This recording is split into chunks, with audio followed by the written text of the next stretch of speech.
안녕하세요. 윤란의 방송을 시청해 주신 여러분, 반갑습니다. 오늘의 주제는 바로 배려입니다. 삶 속에서 인간관계를 통해 나타나는 여러 형태의 행동 양식 중 하나인 바로 배려에 대해 알아보려고 합니다. 여러분은 배려하며 사는 삶의 주인공이신가요? 아님 배려보다 나 중심적인 삶을 사는 편인가요? 저도 삶을 살아가면서 이 부분에 대해 저에 대해서 냉철한 평가를 해보았습니다. 어떨 때는 바보처럼 배려만 하다가 배려의 후유증으로 나만 손해나 고통을 당하는 삶을 살 때도 있었고, 어떨 때는 저보다 이타적 삶의 결과로 인생이 지칠 때도 있었던 경험이 있습니다. 이 모든 것은 인간의 본질적인 면에서 입각해 볼 때 인간 고유의 본성이 후천적 학습의 결과로 훈련된 것이라고 생각합니다. 인간의 본성은 본디 이기적인 성향을 갖고 있기 때문이죠. 자기의 손해와 손실, 불편을 감수하면서 상대를 위해 배려하는 것은 어쨌든 성숙한 사람만 할 수 있는 행동이라고 생각합니다. 하여 제 경우에는 상황에 따라 조금 다른 양상으로 발현되는 것을 발견할 수 있습니다. 특별한 인간관계의 중심이 아닌 보통의 객관화된 일반적 삶을 놓고 보았을 때 중립적인 입장에서 살고 있지 않나 생각을 해봤습니다. 이 말은 곧 특별한 관계 형성이 되어 있지 않을 때 저의 개인적 삶에서 나타나는 현상이고, 특별한 약자와의 관계 형성이 되어 있을 때는 또 어쩔 수 없이 냉정함보다는 저의 불편함을 감수하고 마음이 약해져서 배려와 희생을 하는 저를 들여다보게 됩니다. 그런데 왜 갑자기 배려라는 단어가 화두로 등장한 것일까요? 오늘 아침 산책 중 운동을 하다 일어난 일입니다. 어떤 한 남자가 운동장 달리기를 열심히 하고 있습니다. 그런데 이상한 점은 이 남자가 달리기를 하면서 운동장 트랙을 달리는 것이 아니라 운동장과 헬스 기구 있는 공간 안쪽까지 달리기 코스를 정해놓고 달리고 있는 겁니다. 그것이 뭐가 잘못되었나요? 할 수 있겠지요. 운동을 이렇게 하든 저렇게 하든 본인 맘이고 자유 아닌가요? 라고요. 더구나 실내도 아니고 실외 야외 공간에서 운동하는데 꼭 정해진 법칙과 룰이 있는 건가요? 자기 하고 싶은 운동을 자유롭게 운동하면 되지 않나요? 다 맞는 말입니다. 물론 그렇게 말하면 할 말이 없습니다만 약간 특이점이 제 눈에 띄어 얘기를 해보려 합니다. 저도 처음엔 운동하다 화장실 가기 위해 이곳으로 달려오는 것인가 생각하며 하던 운동을 계속했습니다.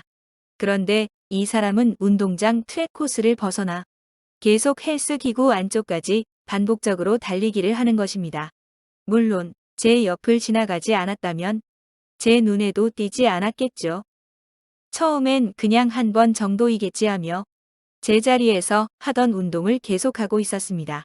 그런데 계속해서 자꾸 스치듯이 제 옆을 달리고 있는 거예요. 굳이 달린다면 왜 나무 바깥쪽을 돌지 않고 구태여 사람이 운동하는 이 공간 안쪽 틈새로 들어와 굳이 저렇게 달리고 있지? 하는 생각으로 하던 운동을 그대로 했습니다. 그리고 처음엔 그 사람에 대해 아무 생각도 못했습니다. 운동하다 보면 지나치는 사람들이 한두 명이 아니니까요. 그런데 또 약간 위험하게 제 운동을 방해할 정도로 가까이 스치듯 또 뛰어가는 겁니다. 너무 구체적으로 언급을 하는 것은 일부러 서로를 위해 자제하겠습니다. 보통의 경우 사람이 어떤 공간에서 운동을 하고 있으면 그곳을 피하여 운동을 하는 것이 일반적이지 않나요? 저는 그렇게 생각을 합니다. 멀리서 보고 뛰기 때문에 충분히 판단이 들었을 텐데 나무를 중심으로 바깥쪽이 아닌 안쪽의 좁은 공간 틈을 코스로 정해놓고 달리는 이유가 뭘까? 저는 운동을 하면서도 혼자 곰곰이 생각해 보았습니다. 어차피 운동하려고 왔는데 살짝 코너로 돌면서 뛰는 것도 운동인데 직선으로 달리고 싶어서 그런가 했습니다. 그리고 자리를 살짝 옮겨서 내가 오히려 다른 사람 운동하는 것을 방해하고 있나? 순간적으로 생각을 했습니다. 항상 그 공간은 제가 하는 땡땡땡 운동을 하기 위해 최적화된 공간으로 사람의 통행이 거의 없는 공간입니다. 한마디로 그 자리로 사람의 이동이 별로 없다는 얘기입니다. 그럼에도 내가 다른 사람의 방해가 되고 있나 생각하며 방해가 되지 않도록 공간 확보를 해주었습니다. 그런데 이 사람은 계속 제 운동을 약간 신경이 쓰이게 나무를 중심으로 바깥쪽이 아닌 구태여 그 좁은 공간 안으로 코스를 정해놓고 반복적으로 달리고 있습니다. 그래서 조금 이상하다 싶어 운동 동선을 따라가 보니 참으로 특이하게 운동장 트랙을 벗어나 일반 운동 기구가 있는 곳까지 점령하여 달리기를 하고 있습니다. 저는 속으로 생각했죠. 여기까지 거리상으로 계산해 볼 때 별 차이가 없는데 이 구간을 좀 더 달리고 싶었다면 굳이 이럴 필요 없이 운동장 한 바퀴를 더 돌면 되지 않나? 오히려 그렇게 하는 것이 합리적 판단이 드는데 왜 굳이 여러 사람이 운동하고 있는 공간 틈으로 들어와 달리기를 할 이유가 있을까? 사람의 속은 정말 모를 일이구나 하고요. 저로서는 그 이유를 찾지 못했습니다. 가끔 운동장을 돌다가 햇볕이 비추면 아침 햇살이 비추는 것을 피해 그늘 쪽으로만 뛰는 사람이 있습니다. 그런 정도는 저도 이해를 하게 되죠. 최소한 뛰는 사람에게 피해는 주지 않으니까요. 이 흐름도 어떨 때는 동선이 부딪힐 때도 있습니다. 저는 그렇게 햇살이 갑자기 비추게 되면 가끔 시계 방향으로 돌고 싶을 때가 있습니다. 햇살을 등에 지고 달리게 되면 더 편하니까요. 그런데도 저는 다른 무리가 달리는 방향과 흐름을 거스르기 싫어 반대로 달리지 못합니다. 이것도 어떻게 보면 저한테는 그들을 위한 일종의 작은 배려인 셈이죠. 누가 운동장에서 이리 달리든 저리 달리든 뭐라 말할 사람 없겠지만 그 흐름을 깨고 싶지 않은 이유입니다. 어쨌든 배려는 미리 상대의 입장을 고려하여 마음을 쓰는 행위입니다. 운동을 하는 사람이 그 공간에서 먼저 자리를 잡고 운동을 하고 있다면 피해를 주지 않고 자리를 피해 운동을 하는 것도 배려의 시작이고 불편하지 않도록 동선을 확보해 주는 것도 배려하는 모습이라고 생각을 합니다.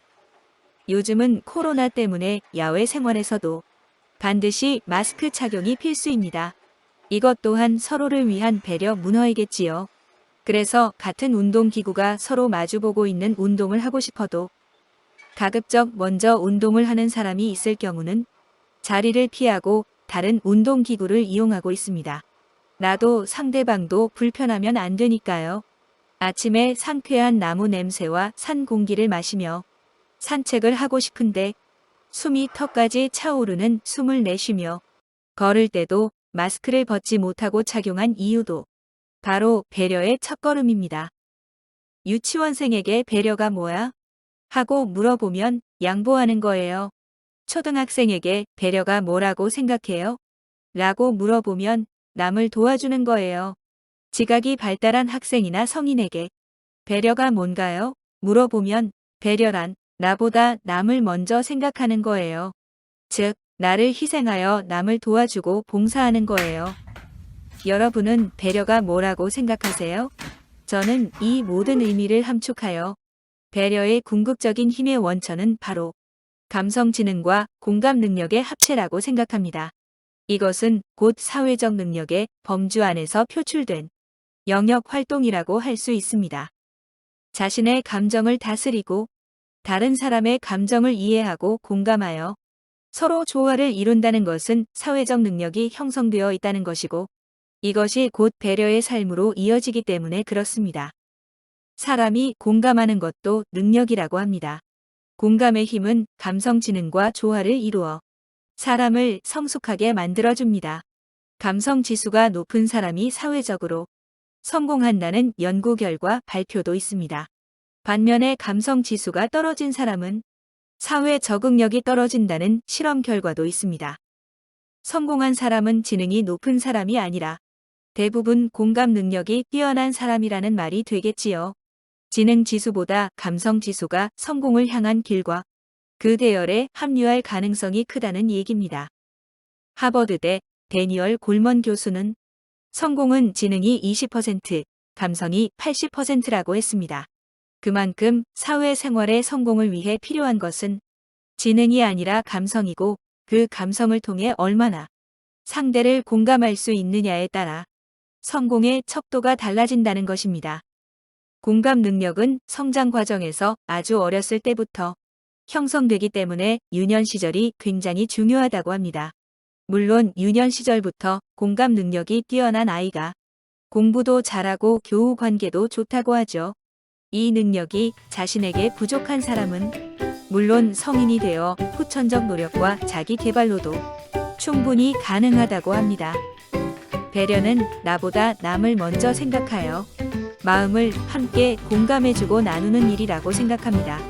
만약 여러분이 이러한 삶을 살고 있다면 여러분은 감성 지수가 높은 사람이며 EQ가 잘 발달된 사람일 것입니다. 최소한 상대의 아픔과 고통 그리고 불편함에 공감할 줄 아는 마음 따뜻한 사람일 것이며 또 상대의 즐거움과 기쁨 그리고 행복함에 함께 그 감정을 공유할 줄 아는 가슴 따뜻한 인간미가 넘치는 멋진 사람일 것입니다. 우리 주변에 이런 공감대가 형성된 성숙한 사람이 많아서 훈훈한 사회가 가능하면 많이 만들어졌으면 합니다.